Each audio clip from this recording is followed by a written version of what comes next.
गिबियावनो जोंनि मानगोनां रायजो राजाफोरनिसिम जोबोद साबायखर बावहरनाय आङो दोनग्रोबाय।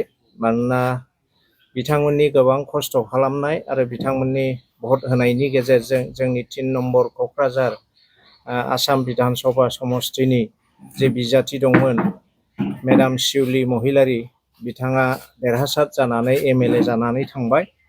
आङो गोबां भटआव देरहाहोनायनि थाखाय जोंनि रायजो राजाफोरखौ आङो साबायखर बावहरो बे समाव।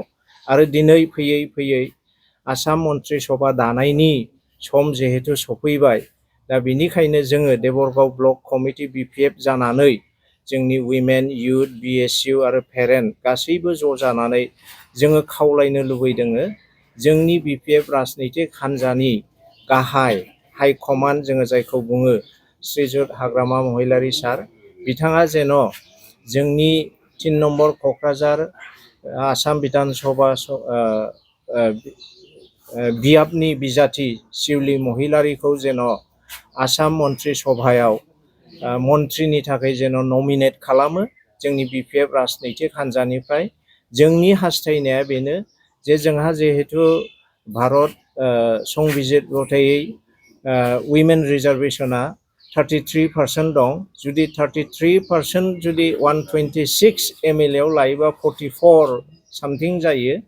दा बिनि गेजेराव जेन' जोंनि क'क्राझार बियाबनि MLA शिउली महिलारीया जेन' सासेल' BPF राजनितिक हान्जानिफ्राय हिन्जाव MLA जानायखाय जोङो बिथांनि थाखाय जोङो गुरैयै खावलायनो लुबैदों जोंनि पार्टिनि हाइकमान्ड आरो जोंनि आसामनि गिबि मन्त्रि बिथांमोननिसिम जेन' बिथांखौ मन्त्रि सभायाव सोनानै लायो आरो बिथांनो जोंनि आसाम आरो BTCनि रायजो राजाफोरनि थाखाय मोजां आरो जौगाखांनायनि खामानि मावनो जेन' सुबिदा होयो।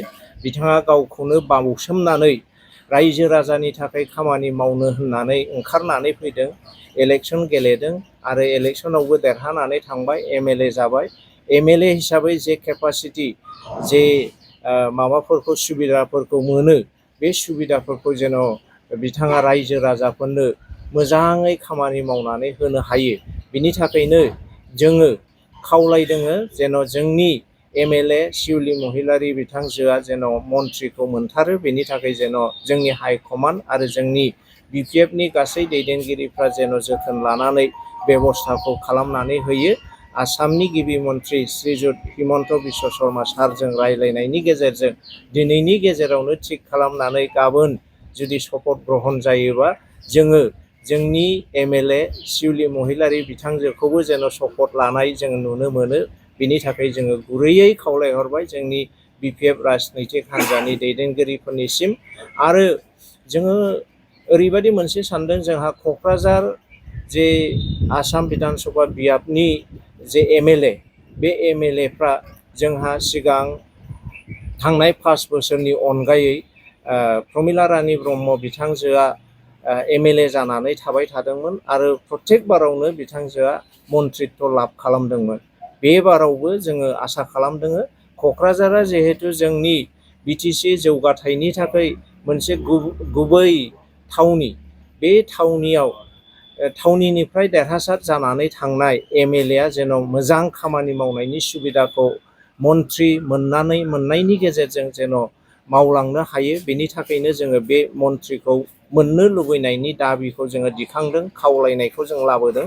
जोङो खावलायो जोंनि हाइकमान्ड आरो जोंनि आसामनि गिबि मन्त्रि बिथांमोना बेखौ कनसिडार खालामनानै नोजोर बोनानै जोंनि MLAनो मन्त्रित्वखौ बा मन्त्रिनि बिबानखौ गथायगोन। जोंहा गेदेर फोथायनाय दं, जोङो भरसा खालामनानै थाबाय, जोङो आसा खालामबाय आरो जोंजों लोगोसे जोंनि रायजो राजाफोर जायफ्रा गोबां भट होनानै खस्थ' खालामनायनि गेजेरजों खामानि मावनानै बिथांजोखौ देरहासार खालामदोंमोन, मन्त्रि जानानै फैयोब्ला आरोबाव बांसिन रंजानाय गोजोननाय मोनगोन आरो जौगाथायनि खामानिखौ बांसिन मोननो हागोन रायजो राजाफ्रा।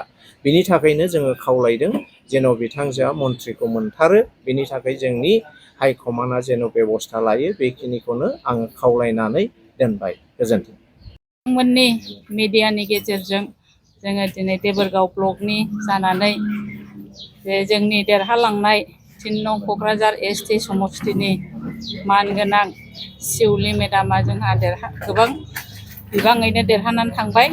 दा बिनि थाखायनो जों केम्पेइनफ्राव बुंबोदोंमोन माने जोंहा ओरैनोथ' मेडामा देरहाखानायनि जों सिगाङावनो इसाराखौ मोनखादों आरो जोङो गमामायैनो मोजां बिबाङावनो जों देरहासार खालामनो हादों मेडामखौ। आरो दा बे देरहासारनायनि थाखायनो मेडामा जाहाथे गावनि मावनो लानाय खामानिफोरखौ मन्थ्रि मोननानै मोजाङै मोजां मावलांनो हायो।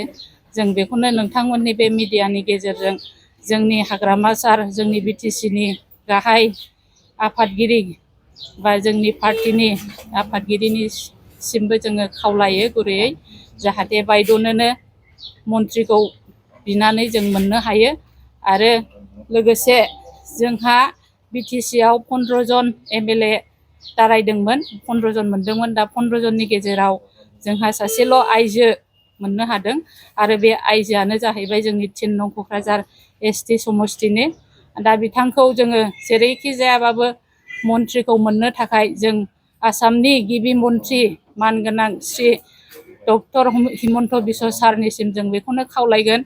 आरो जोंहा जाहाथे बे आसामनि सिङावबो जोंहा आइजो माहारिनि थाखाय खथा दङ, 33% रिजार्भेसन जोङो बेखौ मिन्थिगौ। दा बिनि थाखायनो जों जिहेथु जोंनि BTCआव सासेल' जों आइजोखौ केन्डिडेट हिसाबै मोनखादों आरो बिथाङानो गोबां बिबाङावबो देरहाखादों। दा बेखौनो जोङो सासे केबिनेट मन्थ्रि हिसाबै जाहाथे जों मोननो हायो, बेखौनो जोङो सारनिसिम गुरैयै खावलायनाय थागोन। आरो जाहाथे मेडामा बे 33% खथाखौ जाहाथे जोंनिफ्रायबो BTCनिफ्रायबो जोंनि मोननो गोनांखौ जों मोननो हायो आरो जोंनि BTCखौ जौगानाय खामानिखौ बिथाङा मोजाङैनो मावफुंसारनो हाथों। आरो जों गासैबो बे आसामनि गासैबो जेसेबांनाखि मावनांगौ जेखि पदआवनो माने मन्थ्रिखौ बिथाङा मोननो हाया, बे मन्थ्रि बिबानखौ मोननानै जाहाथे बिथाङा गावनि गोसो जानानै गोसो होसारनानै मावनो आखायाव लानायखौ बिथाङा जाहाथे मावफुंनो हायो। जों बेखौनो बारे बारे डक्टर हिमन्त बिश्व सारनिसिम जोंनि मेडामनो मन्थ्रिखौ होनो थाखाय खावलायगोन। आरो जोङो देबोरगाव ब्लकनि जानानै जोंहा जोंनि क'क्राझार ST समस्तिया जोंनि देबोरगाव समस्तियानो फुरायैनो गोलैयो। ओंखायनो जोंहा दा जोंनि समस्ति हिसाबै आरो जोंनि क'क्राझारा जोंनि BTCनि मोनसे राजधानि हिसाबै जोंहा जाहाथे मोजाङै जौगानायाव खामानिखौ मावफुंलांनो हायो, आं बेखौनो बारे बारे जोंनि गाहाय मन्थ्रि हिमन्त बिश्व शर्मा सारनिसिम बारे बारे खावलायगोन। आरो जाहाथे अननाय दा खालामथों, जोंनि बे आइजो माहारिनि खथा 33%खौ जाहाथे मोनफुंनो हायो।